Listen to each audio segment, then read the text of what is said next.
Why Uber failed in China? Many people still ask, why did Uber fail in China? They think it was because of regulation, competition, or bad timing. All of that mattered. But from a Chinese perspective, there was something deeper. It was about users, and it was about drivers. Let's start with the early stage of Uber China. Around 2014 to 2016, ride-hailing in China was growing very fast. At that time, local platforms were already becoming part of daily life. Payment was the first big difference. Didi was connected to WeChat and Alipay very early. One tap, one click, done. Uber took longer to fully adapt. Sometimes buying cars was complicated. Sometimes payments failed. Sometimes refunds were slow. For Chinese users, this was a big problem. If payment is not smooth, people leave. Another important difference was customer service.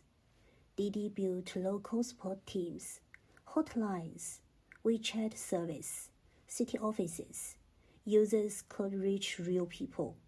Uber's support at that time was more centralized, with fewer local teams, so it often felt slower. It wasn't terrible, but compared to local platforms, it felt less responsive. Promotions were another issue.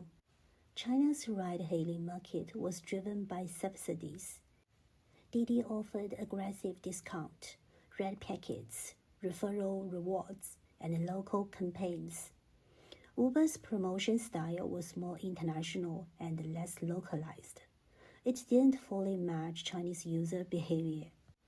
The user experience told a different story. Many Chinese users felt that Uber's app looked foreign. The design was clean, the layout was simple, the logic was global, but it didn't feel familiar. Didi's interface looked busy, but it felt local.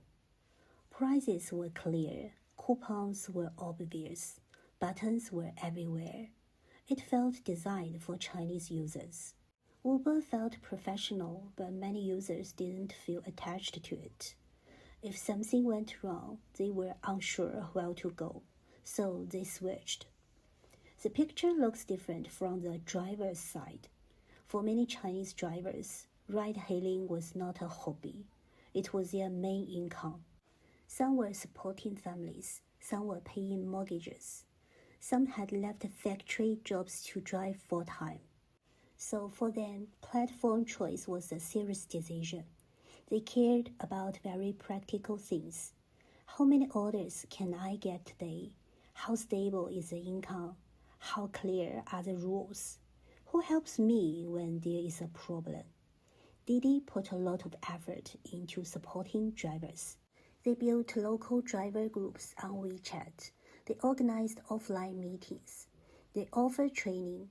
They set up service centers in many cities. If a driver had a problem, he could walk into an office and talk to someone face-to-face. Bonuses were also very transparent.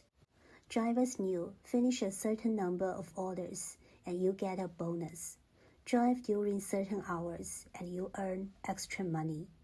Uber felt harder to rely on. Support was mostly online. Offline centers were limited. Communication often felt unclear. Many drivers didn't know who to talk to when something went wrong. Some complained about unclear incentives. Some felt policies changed too often. Some worried about long-term stability. So gradually, many drivers chose Didi. And in China, when drivers leave, platforms weaken very fast because drivers bring users and users follow drivers. If you want to understand how Chinese market really works, not just in theory, but in real life, feel free to subscribe. I've also shared a written version on Substack. Link is in the description.